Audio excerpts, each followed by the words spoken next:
El Banco Central de Chile informó que la actividad económica creció un 18,1% en mayo en comparación al mismo mes del año pasado. El resultado se explica por la adaptación de los hogares y las empresas a la emergencia sanitaria. En detalle, la serie desestacionalizada aumentó 2,6% respecto a abril y un 17,3% en 12 meses.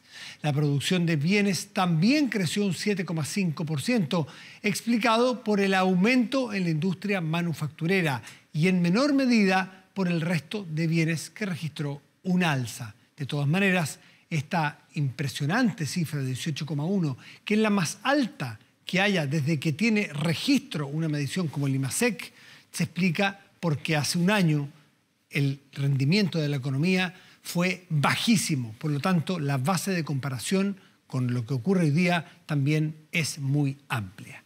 Cuando el día termina, comienza medianoche.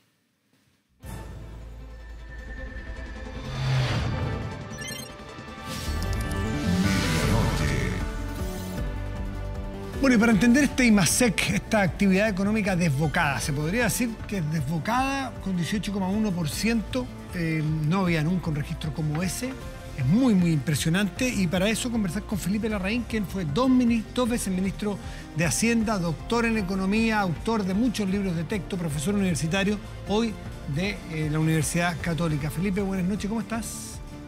Hola, buenas noches, Matías, mucho gusto estar con ustedes hoy día. ¿Tú te habías imaginado en tus libros de texto cuando hacen modelos y cuando explican a los alumnos qué significa un IMASEC de 18% y después qué significa? Que nos expliques.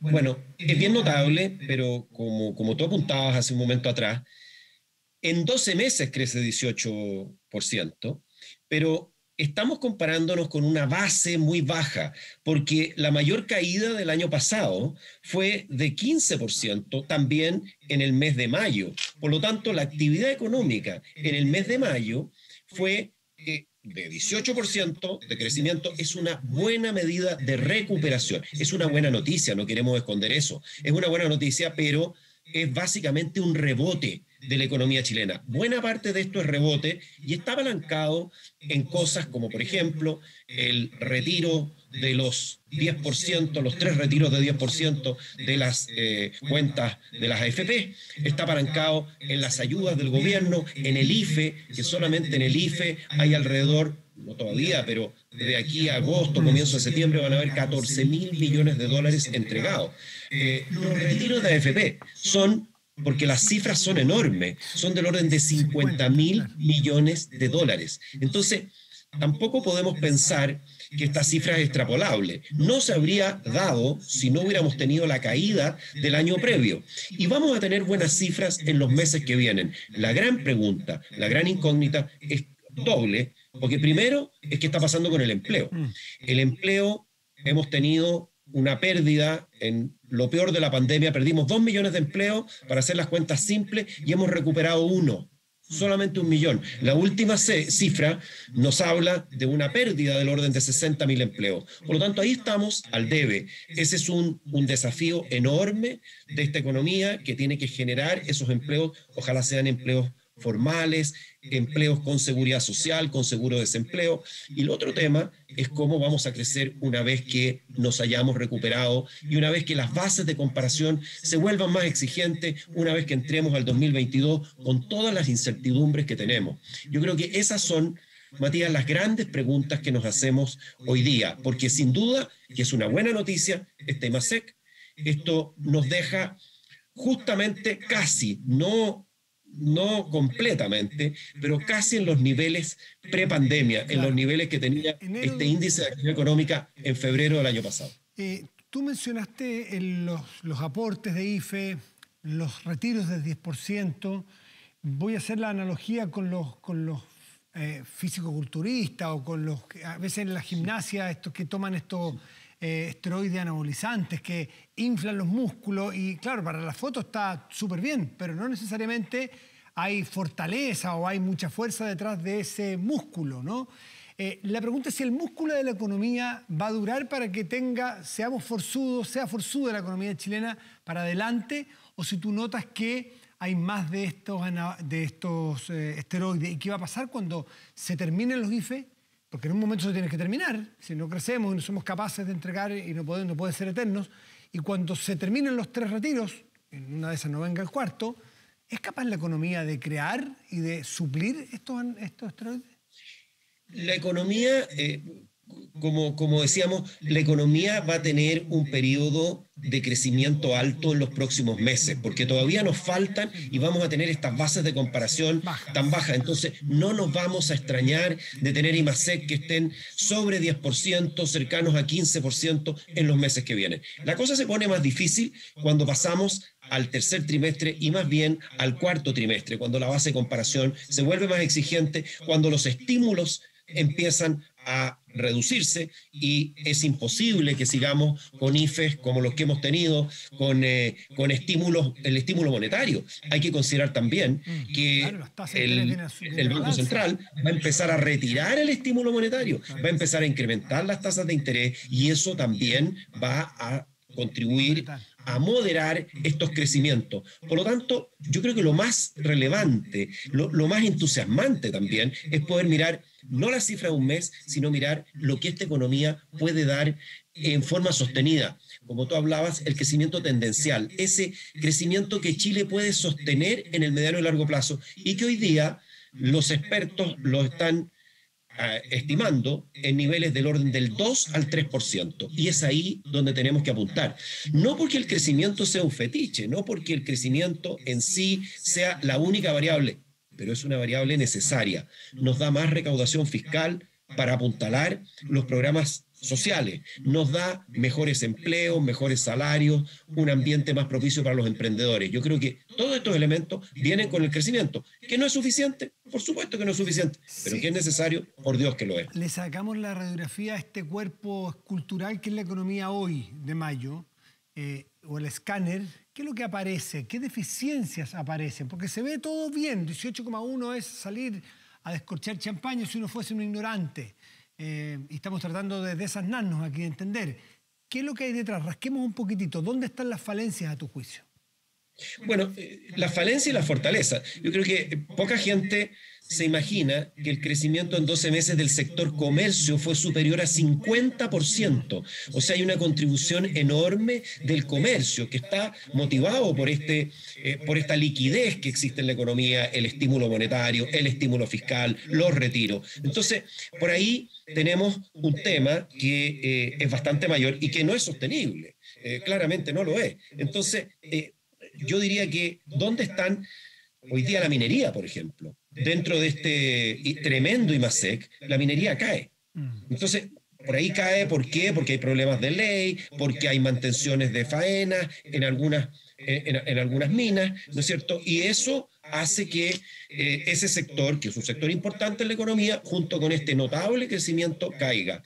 La industria crece, pero crece algo menos de lo que uno esperaría en la situación en la cual estamos. Por lo tanto, yo diría que aquí lo que necesitamos es una recuperación más generalizada, que no esté tan basada en el consumo, que tenga un componente de inversión más potente. La inversión se está recuperando después de una caída muy fuerte el año anterior y lo que viene es incertidumbre, Matías, respecto, por ejemplo, de la pandemia.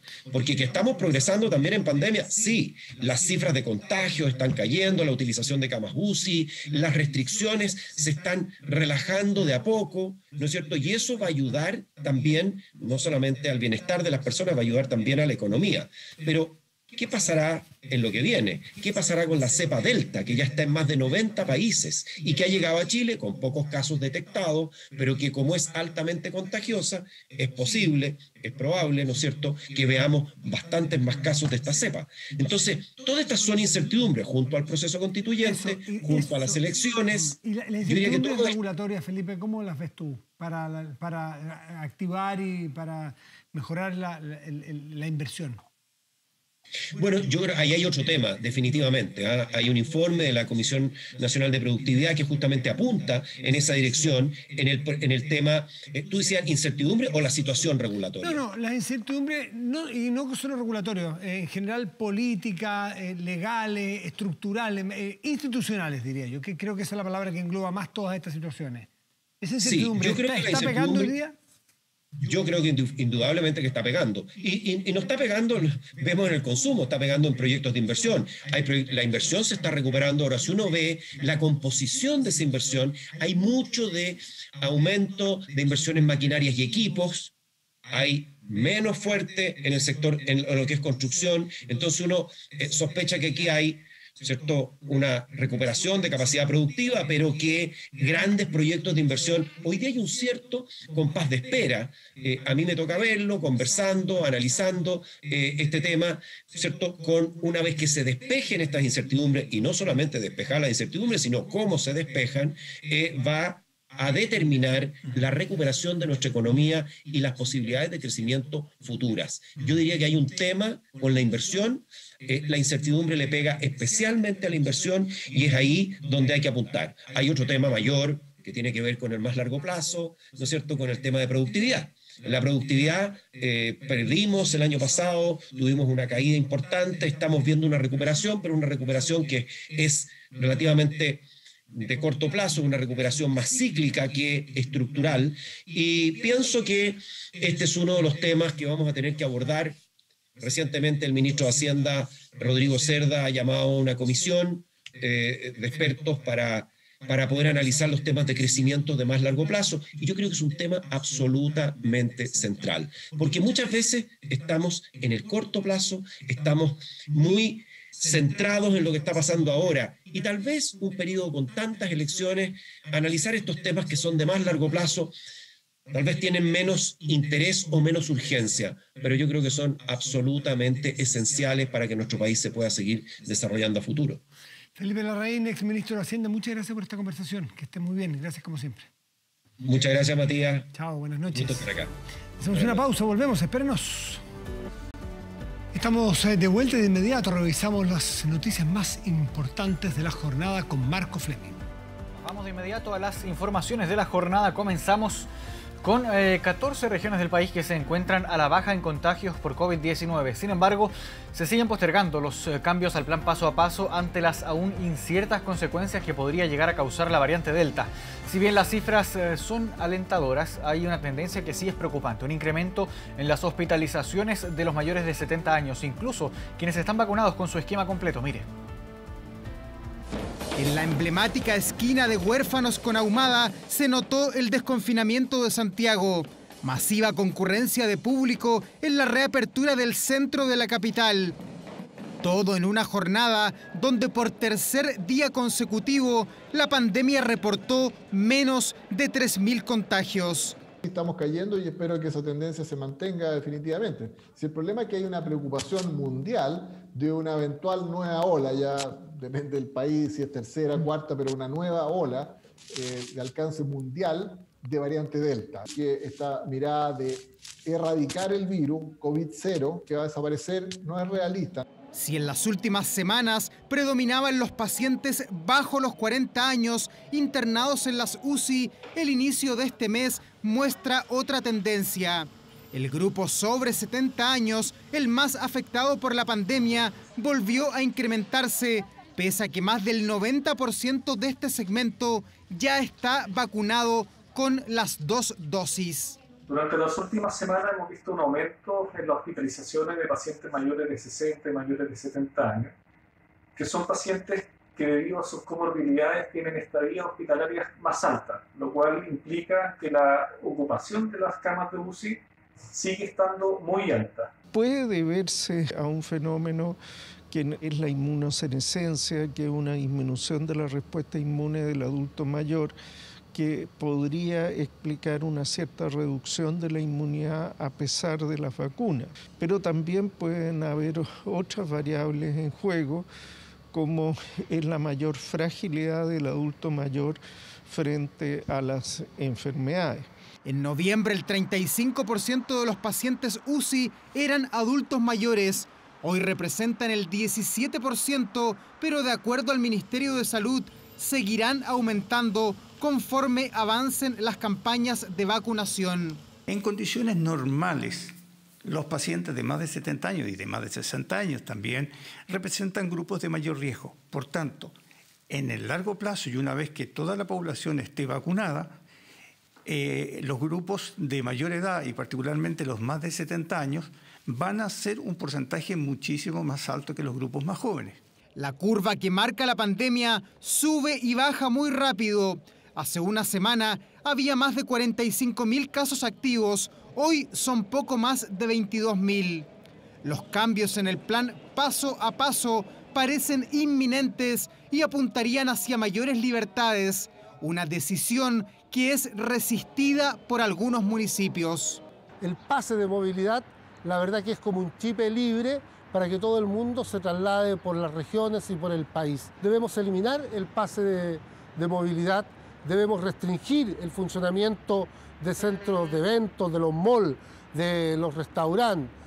En la comparecencia de esta jornada llamó la atención la ausencia del ministro Enrique París, justo el mismo día en que se aprobó su interpelación. Será el 20 de julio en el Congreso y estará a cargo del diputado de Revolución Democrática, Miguel Crispi.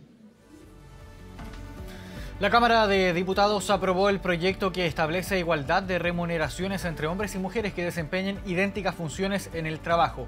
Igual pega, igual paga. Una iniciativa que obliga a las empresas a evaluar los puestos laborales y equiparar los sueldos para evitar la discriminación arbitraria.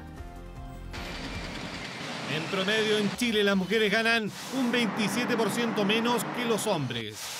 Así lo determinó la encuesta suplementaria de ingresos aplicada por el INE en el año 2018 y que dejó en evidencia la profunda brecha salarial en materia de género. Yo creo que no debería haber una brecha salarial entre hombres y mujeres porque ambos tenemos las mismas capacidades para cualquier puesto de trabajo. Deberían tener el mismo sueldo, no debería haber una diferencia por sexo. Una mujer que hace la misma pega que un hombre, que muchas veces hasta la puede hacer mejor y la hacen mejor a veces, te paguen menos, porque sí, solo por el hecho de ser mujer. Para reducir la brecha, la Cámara aprobó el proyecto A Igual Pega, Igual Paga. Iniciativa que consolida el principio de igualdad de remuneraciones entre hombres y mujeres. La ley vigente solo aplica para empresas con más de 200 trabajadores. Además, el reclamo lo tiene que presentar la propia persona afectada. Pero no solo eso. En caso de incumplimiento, la legislación actual no obliga al empleador a corregir la diferencia arbitraria de remuneración entre trabajadores y trabajadoras. Con la ley actual, si se llega a acreditar la brecha salarial, la diferencia de salario entre hombres y mujeres, el empleador es castigado simplemente con una multa, no con, en el fondo, la igualación de los salarios. Y eso también lo corrige este proyecto de ley. El proyecto establece que el empleador deberá fijar una escala de remuneración a partir de la revisión de cada puesto de trabajo o función dentro de la empresa. Todo esto en base al método analítico de evaluación que determine la dirección del trabajo. Diferencias de sueldo no justificadas serán consideradas como discriminación salarial arbitraria.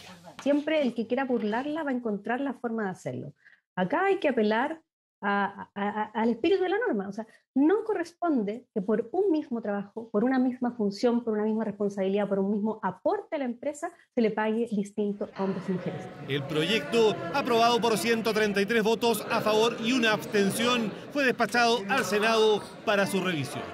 No es posible que después de tantos años de historia, de lucha, de la búsqueda de la igualdad plena entre hombres y mujeres, teniendo paridad en la Convención Constitucional, estableciendo algunas medidas que apuntan en la línea de la búsqueda de la igualdad de condiciones y oportunidades en Chile, sigamos teniendo brechas salariales. Acá no podemos esperar un minuto más que el gobierno no se pronuncie respecto a esta moción parlamentaria. Y no solamente eso, que le ponga urgencia y que también ponga las lucas. Porque acá si necesitamos que la Dirección del Trabajo tenga una labor de fiscalización, eso se financia. El gobierno anunció la presentación de indicaciones durante el debate del proyecto en el Senado. Queremos indudablemente terminar con esta discriminación, pero también queremos que el proyecto que salga sea un proyecto donde los salarios no se vean disminuidos. El proyecto A Igual Pega, Igual Paga establece que la Dirección del Trabajo deberá fiscalizar anualmente el principio de igualdad de remuneraciones entre hombres y mujeres. Y los constituyentes de la Lista del Pueblo y de otras agrupaciones podrán reunirse y marchar hasta la Convención Constitucional el día domingo si es que respetan algunas medidas sanitarias. Eso sí, desde el gobierno aseguraron que quienes no sean miembros de esta instancia no van a poder sobrepasar un anillo de seguridad. Otra pregunta que surge es quién va a presidir la convención. En este escenario, el domingo 4 de julio se comenzará a escribir un capítulo histórico de la vida republicana de nuestro país. Los jardines del ex Congreso cambiarán su tradicional rostro para convertirse en un salón al aire libre donde los 155 constituyentes se verán las caras por primera vez para dar inicio a la sesión de instalación de la Convención Constitucional que redactará la nueva Carta Fundamental. Sabemos que nos vamos a ver todos y todos el día domingo a las 10 de la mañana en el ex Congreso Nacional en Santiago.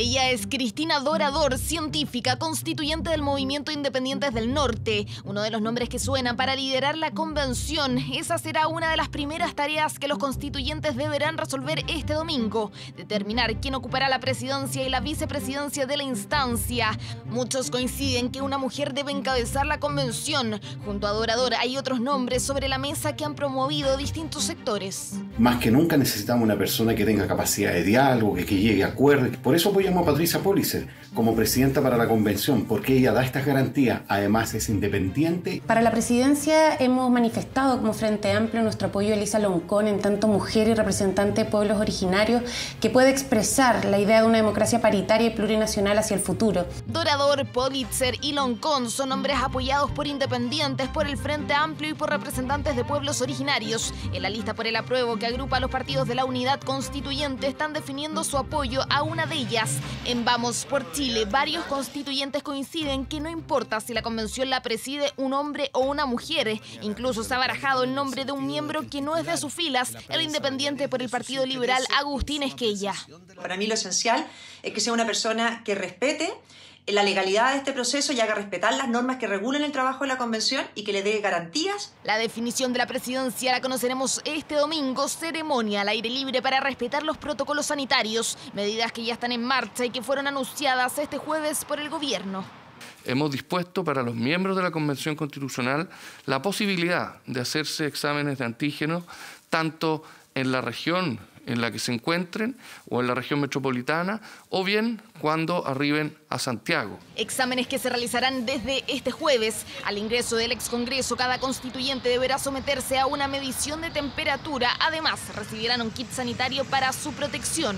Las autoridades también han llamado al autocuidado debido a las actividades convocadas previas a la ceremonia oficial. La Lista del Pueblo llamó a una marcha desde la Plaza Baquedano a las 8:15 de la mañana. Hasta ahí también llegarán los representantes del Partido Comunista. El Frente Amplio analiza un encuentro en el barrio Yungay y los constituyentes mapuches realizarán una ceremonia en el Cerro Huelén, Cerro Santa Lucía. Donde vamos a poder conectarnos espiritualmente para llegar con la mejor de las fuerzas y sobre todo con la mejor de las voluntades para poder dialogar de cara al país. La Lista del Pueblo, del pueblo mapuche y también del Partido Socialista se han acercado a la Intendencia porque quieren ir caminando al trabajo de la convención. Le hemos señalado, y ellos se han comprometido a cumplir con eso, que lo pueden hacer cumpliendo todas las normas sanitarias, alcohol gel, lavado de manos, distanciamiento físico. Sin embargo, representantes de la Lista del Pueblo han asegurado que pretenden arribar a la sede de la convención con los manifestantes que adhieran a la marcha. Va a haber una zona y un perímetro de exclusión para que se pueda asegurar que quienes entren a ese perímetro, que está el perímetro cercano, por supuesto, al ex Congreso, sean los convencionales constituyentes. Si una persona no tiene la credencial para ingresar, no va a poder seguir. Bajo esa premisa, algunos ciudadanos no podrán llegar al ex Congreso como invitan algunas convocatorias. El llamado a hacerlo es en forma pacífica, acorde a un día histórico, 4 de julio, cuando finalmente comience a sesionar la Convención Constitucional. 25 minutos. Vamos a la pausa y ya volvemos. Nacional. Con noticias del mundo volvemos a medianoche. Les contamos que el presidente de Estados Unidos, Joe Biden, se reunió durante la tarde de este jueves con familiares de los afectados tras el derrumbe del edificio Champlain Towers en Miami. El mandatario salió desde la Casa Blanca acompañado de la primera dama, Jill Biden, y llegó hasta Florida, donde se reunió con las autoridades locales y familiares de las víctimas. Tras una semana de esta tragedia del derrumbe del edificio de Miami Beach, los rescatistas han logrado ubicar al menos 18 cuerpos. Sin embargo, 145 personas continúan desaparecidas tras el colapso de Champlain Towers y los socorristas advierten que ya se empiezan a perder las esperanzas de ubicar sobrevivientes. Los últimos cuerpos encontrados corresponden a 2 niños de 4 y 10 años de edad. Al menos 16 de las víctimas ya han sido identificadas por las autoridades. Creo que las familias están siendo muy realistas, pero esto no significa ni sugiere que debamos detenernos. Creo que debemos continuar y tratar de recuperar esos cuerpos. Además de la asistencia local, es necesario determinar la causa del colapso y saber qué tan seguros son los edificios cercanos. Los príncipes William y Harry inauguraron juntos la estatua de Lady Di en el mismo día en el que habría cumplido 60 años. El monumento, que fue encargado en 2017, estará ubicado en el Jardín Sunken del Palacio de Kensington, que es la residencia actual del príncipe William y que era la residencia de la princesa Diana en Londres.